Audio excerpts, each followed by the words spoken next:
Most people think wealth is built in bank accounts, but wealth is usually destroyed long before money ever enters one. It disappears in grocery aisles, in late-night Amazon purchases, in small rewards, in upgraded phones, in food delivery, in the quiet little decisions people stop noticing because modern life has trained them not to.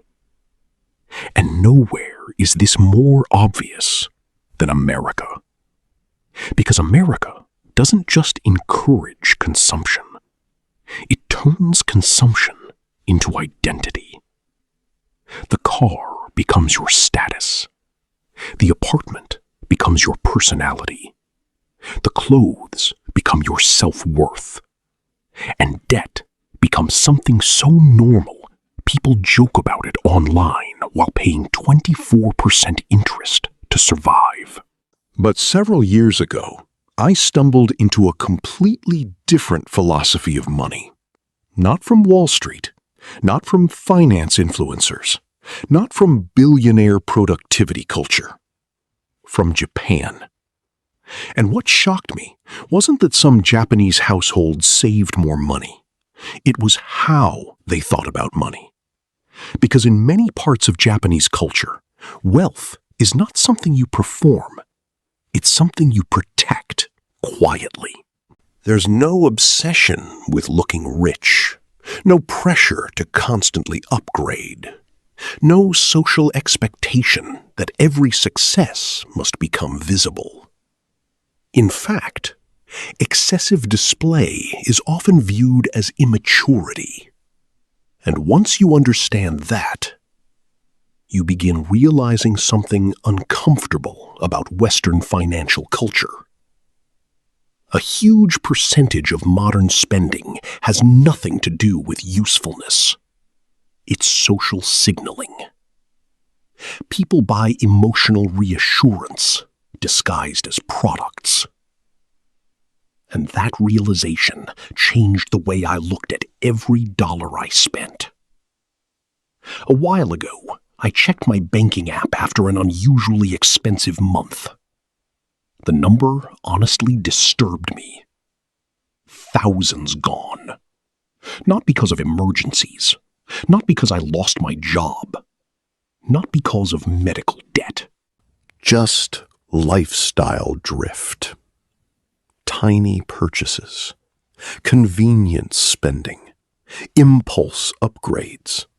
Things that individually felt harmless, but collectively were eating my future alive. And the worst part? I barely remembered buying most of it. That was the moment I started studying Japanese financial philosophy. Not because I thought Japan was magically perfect. Not because I wanted to become a minimalist monk living with 2 bowls and a floor mattress. But because I realized something important. The average person does not have an income problem. They have an unconsciousness problem. Most spending is automatic. People don't decide where their money goes. Their environment decides for them. Advertisements decide. Algorithms decide. Social pressure decides. Convenience decides. And unless you interrupt that process intentionally, you can earn more every year and still stay financially trapped forever. The first Japanese principle that completely changed my behavior was something called Kakeibo, a budgeting method created over a century ago. And honestly, calling it a budgeting method almost undersells what it really is. Because Kakeibo is less about math and more about awareness. The system itself is incredibly simple.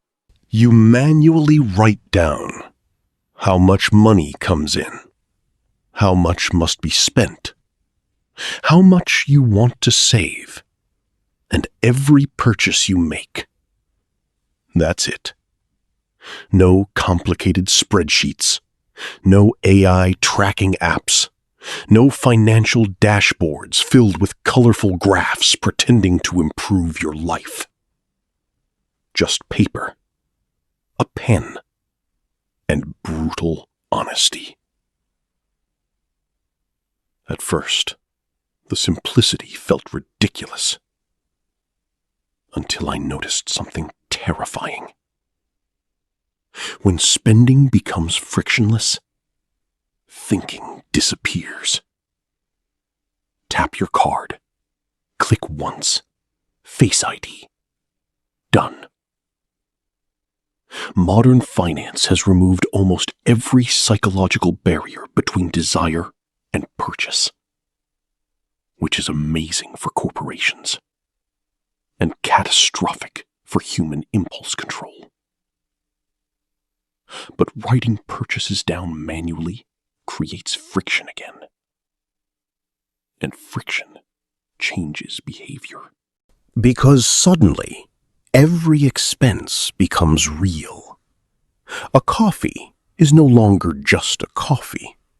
It becomes $9 because I was too tired to make one at home. That level of awareness is uncomfortable. But discomfort is where financial intelligence begins. Most people avoid looking closely at their spending for the same reason people avoid stepping on scales after unhealthy months. Reality threatens the story they tell themselves. But once you become conscious of your patterns, your behavior starts changing automatically. Not through motivation, not through discipline, through awareness. That distinction matters, because discipline is exhausting. Awareness is permanent.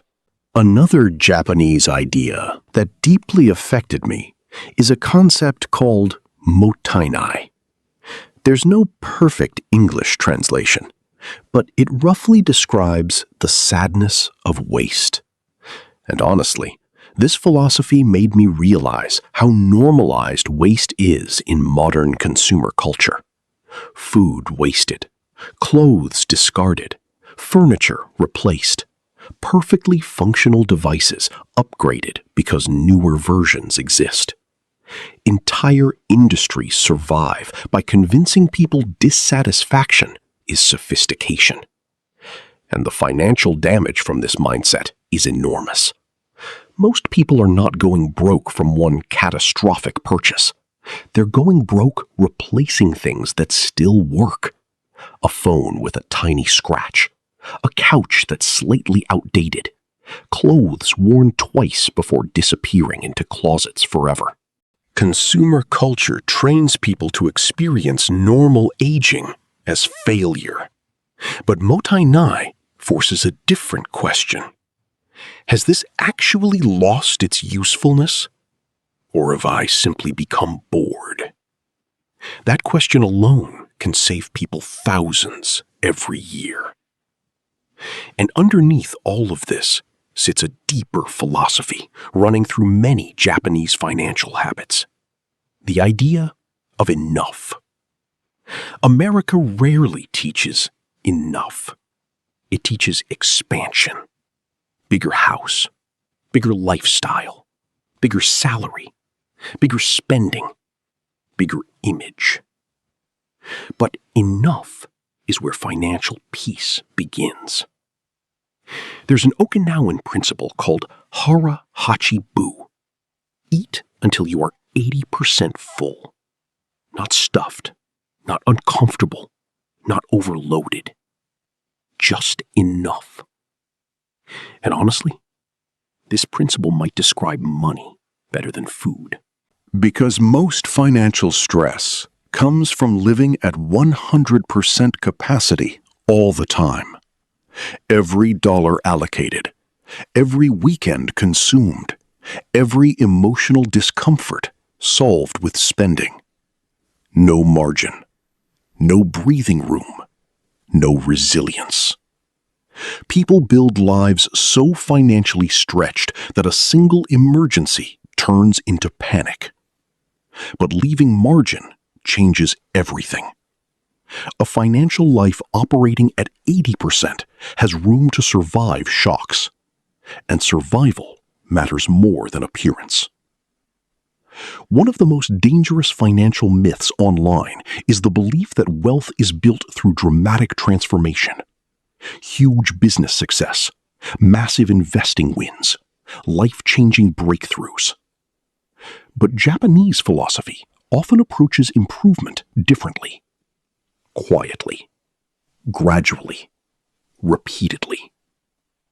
Kaizen, continuous improvement, tiny upgrades sustained over long periods of time. And this idea completely changed how I approached money. Because most people fail financially for the same reason they failed diets.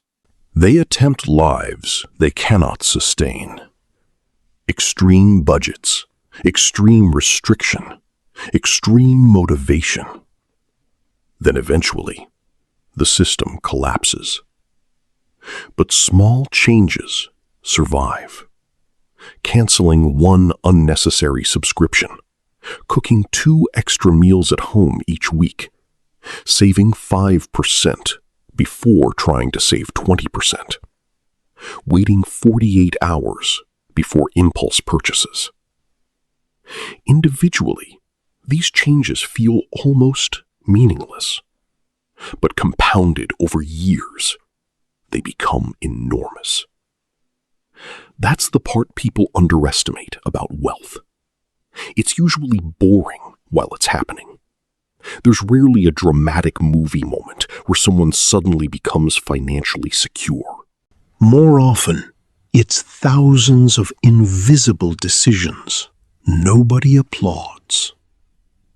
Which is why quiet wealth often lasts longer than performative wealth. Because performative wealth needs witnesses. Real wealth needs systems. And eventually I realized something else. The people with the least financial anxiety weren't always the highest earners. Often, they were simply the least addicted to proving something. That changed me.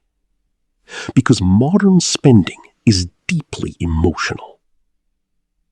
People buy stress relief, identity, status, escapism, validation, hope. And corporations understand this better than consumers do. Which is why financial literacy matters so much. Not just understanding investing. Understanding yourself. Understanding your impulses, your emotional triggers, your insecurities, your patterns. Because money leaks through psychology long before it disappears through mathematics. And maybe that's the real lesson hidden inside these Japanese money philosophies. Wealth is not built from intensity. It's built from attention. Attention to habits. Attention to waste. Attention to impulse. Attention to what genuinely improves your life and what merely distracts you temporarily. Most people already earn enough to improve their financial future, at least somewhat. But modern culture is engineered to make thoughtful spending feel boring, while impulsive consumption feels rewarding. That's the trap. And escaping it does not require becoming rich first. It requires becoming conscious first.